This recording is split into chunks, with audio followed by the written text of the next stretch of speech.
Hello everyone, I am Santosh Kumar and you are watching Civil Path। आज जिस topic पे मैं बात करने वाला हूँ ये उन सभी स्टूडेंट के लिए है जो अभी थर्ड ईयर और फोर्थ ईयर में है। जब भी प्लेसमेंट सीजन स्टार्ट होता है उनके दिमाग में बहुत सारे क्वेरीज आने लगते हैं कि उनको किसी सीनियर का गाइड मिलना हो, क्या उनको और प्रिपरेशन करना हो, उनको उनके सारे दोस्तों का जब प्लेसमेंट हो रहा होता है तो उस समय डिमोटिवेट होते हैं कि क्या वो कैपेबल नहीं है, क्या उनका जब प्लेसमेंट नहीं होता है। तो आज इस वीडियो में मैं इन्हीं सारी क्वेरीज पे बात करूंगा और ये वीडियो आपके लिए बिल्कुल सही है यदि आप थर्ड ईयर और फोर्थ ईयर या जो रिजेक्शन होता है वो परमानेंट नहीं होता। 7th सेमेस्टर स्टार्ट हो चुका था, प्लेसमेंट भी ऑनलाइन ही चल रहा था। कोविड के कारण मैं अपने घर पर था और हम लोग का क्लासेस भी, यहां तक इंटरव्यू भी ऑनलाइन ही चल रहा था। तो मेरे सारे दोस्तों का प्लेसमेंट होता जा रहा था और मन में ऑटोमेटिकली एक प्रेशर जनरेट होता जा रहा था।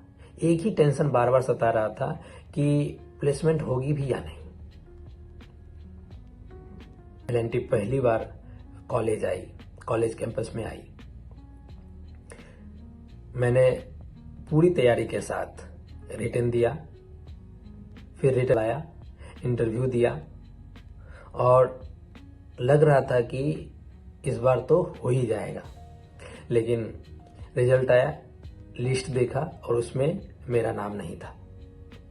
थोड़ा बुरा लगा, लेकिन खुद को समझाया कि अभी बहुत सारे अपॉर्चुनिटीज आनी बाकी है। फिर तैयारी में लग गया और अडानी ग्रुप भी हमारे कॉलेज कैंपस में आई। इस बार भी सारी चीजें ऑनलाइन ही होने वाली थी।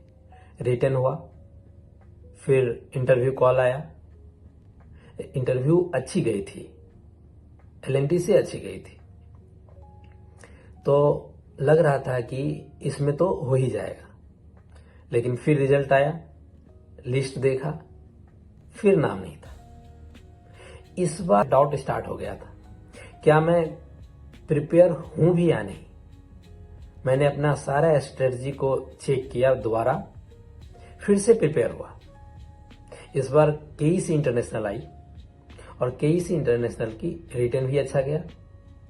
और इंटरव्यू जब मैं बैठ रहा था, इंटरव्यू का जब कॉल आया तो एक्चुअली जितने भी एनआईटीज और आईआईटीज हैं तो उनमें एक कह सकते हैं कि रूल ही है कि यदि आपका किसी ड्रीम कंपनी में आपका प्लेसमेंट हो जाता है तो आप किसी और कंपनी में नहीं बैठ सकते हैं। तो इस बात को ध्यान में रखते हुए और तब तक मुझे ये पता चल चुका था कि एलएनटी दोबारा मार्च में आएगी, तो मैंने केईसी इंटरनेशनल का इंटरव्यू स्किप कर दिया। और फिर मार्च 2022 में एलएनटी कैंपस में दोबारा आई और इस बार खुद से उतना ज्यादा एक्सपेक्टेशन नहीं रखा। रिटन दिया, इंटरव्यू दिया और वेट करने लगा। एक दिन हम सारे दोस्त अपने रूम में ही मूवी देख रहे थे, तभी एक मैसेज फोन पे पॉपअप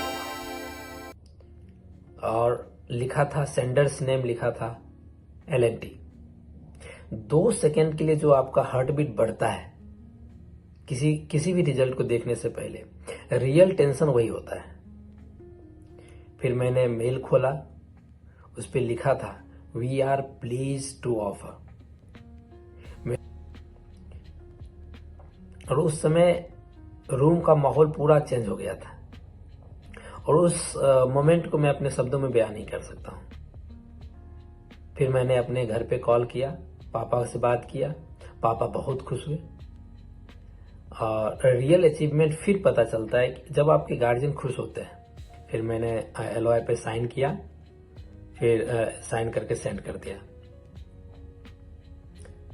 फिर उस दिन हमारे 5 दोस्तों का एक साथ सिलेक्शन लिस्ट आया था। हम लोग मिलके पास के ही रेलवे हॉल्ट, जिसको कि हम लोग पटरी बोलते थे, वहाँ पर गए और हम लोगों ने बहुत पार्टी किया। फिर रात के 8 बज चुके थे तब तक। फिर हम लोगों ने अपने एक दूसरे के शर्ट पे बहुत सारी चीज़ें लिखे और फिर वापस हॉस्टल आ गए। उस दिन हम लोग सो नहीं पाए। हम लोगों ने मिलकर बहुत सारे मूवी देखे साथ में बैठकर। अगले दिन सुबह जब कॉलेज गए, सीना तान के गए, और कब आपका फियर कॉन्फिडेंस में कन्वर्ट हो जाता है ये आपको पता नहीं चलता है। आपका माइंडसेट बिल्कुल ही चेंज हो जाता है। फिर हम लोगों ने पूरे इस सेमेस्टर मजे किए, लेकिन एक चीज समझ में आया, जो भी 3rd ईयर और 4th ईयर गोइंग स्टूडेंट हैं, उन्हें ये समझना चाहिए कि जब आप पेशेंस रखते हैं और लगातार कंसिस्टेंसी से काम करते हैं, अपने कंसेप्ट को ब्रशअप करते रहते हैं, अपने गलतियों को सुधारते रहते हैं, तो एक समय के बाद आप इतने ज्यादा प्रिपेयर हो जाते हैं। जब आपका एक कंपनी में आपका जॉब लगती है तो लगातार सारे कंपनियां में लगते चले जाती है। तो इसी के साथ मैं बताना चाहूंगा कि आप देख रहे हैं सिविल पाथ, जहां पे इंजीनियरिंग एक सब्जेक्ट नहीं है, इंजीनियरिंग एक जर्नी है। धन्यवाद। अगर आप चाहते हैं कि ऐसा ही वीडियो आपके पास अगली बार फिर से लाएं और मैं अपने LNT से लेकर बाग तक के सफर के बारे में बताऊं, तो आप कमेंट में लिखें नेक्स्ट पार्ट। धन्यवाद।